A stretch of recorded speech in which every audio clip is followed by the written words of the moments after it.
야고보 목사는 우리에게 선생이 된 우리가 더 큰 심판을 받을 줄 알고 선생이 많이 되지 말라, 그렇게 말씀하십니다. 1세기의 교회에서 선생은 매우 중요한 존재였습니다. 에베소 4장 11절 말씀에도 그가 어떤 사람은 사도로, 어떤 사람은 선지자로, 어떤 사람은 복음을 전하는 자로, 어떤 사람은 목사와 교사로 삼으셨으니, 그렇게 말씀하므로 선생, 교사는 교회에서 매우 중요한 위치에 있었습니다. 사도들은 순회 전도를 했었습니다. 많은 교회들이 새로 생겨났기 때문에 돌아다니면서 설교를 할 수밖에 없었죠. 선자들도 역시 마찬가지였을 것입니다. 그러나 선생이라는, 교사라고 하는 그 직분은 그 교회에 남아서 성도들을 가르치는 직분을 감당해야 되는 사람들이었기 때문에 매우 선생의 위치는 중요했다고 볼 수 있습니다. 그렇지만 예루살렘 교회 2대 목사인 예수님의 동생 야고보 목사는 선생된 우리가 더 큰 심판을 받을 줄 알고 선생이 많이 되지 말라, 그렇게 말씀합니다. 여기 선생이라고 번역된 헬라어 디다스칼로스라고 하는 그 단어는 가르치는 분이라는 기능상의 명칭도 있지만 높임을 받는다, 그런 뜻도 있기 때문에 혹 오늘 야고보 목사가 말하고 있는 대로 높아지려고 하지 말아라, 그런 의미를 담고 있다고 보면 더 좋을 것 같습니다. 예나 지금이나 교회에서 높아지려고 하는 성도들이 있습니다. 높이는 뜻으로 선생이라고 불려와야 하는데 다른 사람이 불리는 것이 아니라 자신이 더 높아지려고 시도하는 그런 일들이 있다고 하는 사실이죠. 그래서 야고보 목사는 선생이 많이 되려고 하지 말아라, 그렇게 말씀했는지 모르겠습니다. 누구든지 첫째가 되고자 하면 뭇사람이 끝이 되며 뭇사람을 섬기는 자가 되어라고 말씀하셨고, 인자가 온 것은 섬김을 받으려 함이 아니라 도리어 섬기려고 하고 자기 목숨을 많은 사람의 대속물로 주려 하심이라는 예수님의 그 말씀처럼 오히려 높임을 받으려고 하지 말고 오히려 섬기는 자가 돼야 되지 더 많은 선생이 되지 말라고 말씀하고 있는 것입니다. 그러면서 야고보 사도는 선생이 됐다면 말에 실수가 없어야 된다. 물론 선생뿐 아니겠죠. 모든 그리스도인들이 말에 실수가 없어야 된다고 말합니다. 2절과 3절에 보면 우리가 다 실수가 많으니 만일 말에 실수가 없는 자라면 곧 온전한 사람이라 능히 온몸에 균례를 씌우리라, 그렇게 말씀하면 3절에는 말들의 입에 재갈을 물리는 것이 말을 제어하기 위해서 있는 것이다, 그렇게 말씀하시면서 우리도 입에 재갈을 물려야 된다고 그렇게 말씀하고 있습니다. 선생이란 직분은 말을 많이 할 수밖에 없는 직분이죠. 사실은 말하지 않고 가르칠 수는 없는 것입니다. 그러다 보면 실수가 많을 것입니다. 그러므로 말에게 재갈을 물리듯 입에 절제하는 능력을 가지고 있어야 된다는 말씀이죠. 지난 수요일에 제가 인간이 타락하다, 그런 설교를 했습니다. 그때 인간의 타락의 가장 근본적인 요인이 말이었습니다. 사단이 뱀의 이제 꼬임, 뱀을 입고 와서 이불을 꼬였죠. 그 말에 넘어갔던 것입니다. 그 말 때문에 결국 이제 아담도 그 선악과를 따먹고 아담은 결국 말 때문에 아내에게 인심을 잃게 되죠. 저 여자가 그것을 내게 주어서 먹었습니다. 그때부터 부부의 갈등이 시작된 것 같습니다. 말이라고 하는 것은 참 중요합니다.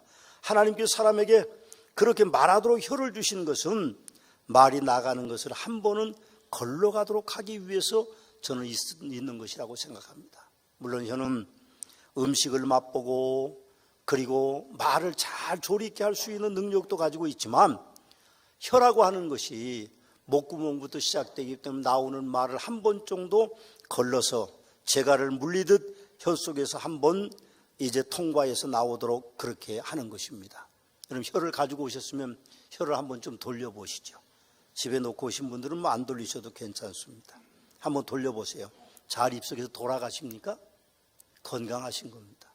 건강을 잃으면 혀를 돌리고 싶어도 돌리지 못하고 혀를 돌릴 때에 그 느낌이 별로 없을 것입니다. 여러분 혀를 돌릴 때에 혀가 자유롭게 움직인다고 하면 여러분들은 건강하시다는 뜻입니다. 사람을 말로 천냥빚을 갚을 수도 있고 말로 사람을 죽일 수도 있습니다. 우리 서머나교회 성도님들은 혀로 말로 천냥빚을 갚는 데만 쓰시는 복된 성도들이 되시기를 주님의 이름으로 축원합니다. 생각해보면 우리가 말이라고 하는 것이 얼마나 큰 영향력이 있는지 모릅니다. 4절과 5절에 보면 배를 보라, 그 큰 배가 작은 키 하나로 선장에 움직인다, 그렇게 이야기합니다. 그러면서 혀도 작은 지체로서 큰 것을 자랑한다. 보라, 얼마나 작은 불이 얼마나 많은 나무를 태우는가 하고 혀의 영향력에 대해서 사도 야고보 목사는 그렇게 이야기합니다. 여러분, 그 말은 위대한 영향력이 있습니다. 말이라고 하는 것. 축복합니다, 우리 장로님이 그러니까 상대방 장로님 벌써 축복 받은 거예요. 받은 겁니다. 이 말은 위대한 능력이 있어요. 칭찬은 고래도 춤추게 한다는 말이 있습니다. 그러나 말이라고 하는 것은 다른 편에서 보면 무서운 파괴력이 있는 것입니다. 6절과 8절 말씀에 보면 야고보 목사는 그렇게 이야기합니다. 혀는 곧 불이요 불의 세계라. 혀는 우리 지체 중에서 온몸을 더럽히고 삶의 수레바퀴를 불사르나니 그 사르는 것이 지옥불에서 나느니라. 여러 종류의 짐승과 새와 벌레와 바다의 생물을 다스릴 사람이 길들일 수 있고 길들여 왔거니와 혀는 능히 길들일 사람이 없나니 쉬지 않은 악이요 죽이는 독이 가득한 것이다, 그렇게 말씀하고 있습니다. 혀는 곧 불이라고 합니다. 불의 세계라고 합니다. 온몸을 더럽힌다고 말합니다. 삶의 수레바퀴를 불사르는 거라고 말합니다. 지옥불이라고 말합니다. 쉬지 않은 악이라고 말하고 죽이는 독이 가득하다고 말하므로 사람이 세치해가 파괴력이 무섭다는 것을 이야기하고 있습니다. 말은 어쩌면 만물의 영장에만 주신 하나님의 놀라우신 선물입니다. 굉장히 귀한 선물이죠. 그런데 이 말이 잘못 사용되면 사람에게 재앙을 가지고 올 수 있다는 것을 말씀하고 있습니다. 야고보 목사님은 성도들에게 그래서 말을 조심하라고 말씀하고 계시는 것입니다. 입에 재갈을 물리라고 3절에 말씀하고 10절과 11절 말씀에 보면 찬송과 저주가 한 입에서 나오면 안 되고 그런 이야기를 하고 있습니다. 어찌 한 우물에서 단물도 나오고 쓴물도 나오겠느냐, 그렇게 말씀하시므로 우리에게 말조심을 하라고 말씀하고 있습니다. 잠언 10장 9절 말씀에 보면 바른 길로 행하는 자는 걸음이 평안하거니와 굽은 길로 행하는 자는 드러나리라고 말씀하고 있고, 잠언 13장 3절 말씀에 보면 입을 지키는 자는 자기의 생명을 보존하나 입술을 크게 벌리는 자에게는 멸망이 온다고 말씀하고 있습니다. 잠언 14장 3절 말씀에 보면 미련한 자는 교만하여 입으로 매를 자청하고 지혜로운 자의 입술은 자기를 보존하느니라 하고 말의 중요성에 대해서 우리에게 말씀하고 있습니다. 성도된 우리는 말하는 것을 좀 조심해야 합니다. 본문 2절과 3절에 보면 우리가 다 실수가 많으니 다 삶은 실수가 있어요. 만일 말에 실수가 없는 자라면 온전한 사람이다, 그렇게 말씀하면서 말들에게 재갈 물리는 것처럼 우리도 입을 좀 조심해야 된다, 그렇게 말씀합니다. 말이라고 하는 것은 다른 사람에게만 영향을 주는 것이 아닙니다. 여러분, 말이라고 하는 것은 여러분을 지배합니다. 한번 지금 해보시죠. 참 너 잘생겼어, 속으로 그렇게 얘기해. 다 겉으로 한번 해보실까요? 참 너 잘생겼어. 잘생겨집니다. 그래서 자식 낳아놓고는요, 조금 좀 어렸을 때는 좀 이상할 수도 있어요. 근데 넌 참 잘생겼다, 계속 그렇게 얘기하면 애가 잘생겨지는 거예요. 애가 잘생겨집니다. 말이라고 하는 것이 사람을 지배한다고 합니다. 심리학자들의 말에 의하면 사람이 입술로 이야기하면요, 이것이 자기도 모르게 골수, 척추에 있는 골수로 그것이 전달되고 그 척추에 있는 골수는 뇌로 전달됩니다. 그리고 뇌는 심장으로, 사람의 마음으로 전달되고 그것은 우리의 행동으로 일어나게 돼 있다고 그래요. 그러니까 말이 사람을 만들어가는 겁니다. 넌 잘할 수 있어, 그러면 잘할 수 있는 겁니다. 그렇게 만들어가는 거예요. 그래서 우리는 자녀들에게도 말을 긍정적으로 할 수 있어야 돼요.